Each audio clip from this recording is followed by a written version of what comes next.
एक 1.5 महीनवा से फेसबुक पे लाइव न आती हो।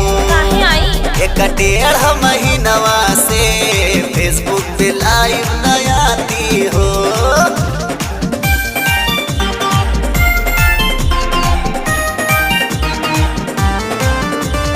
अरे हमार करे जी, अरे हमार फोनवा तो उठाला हो।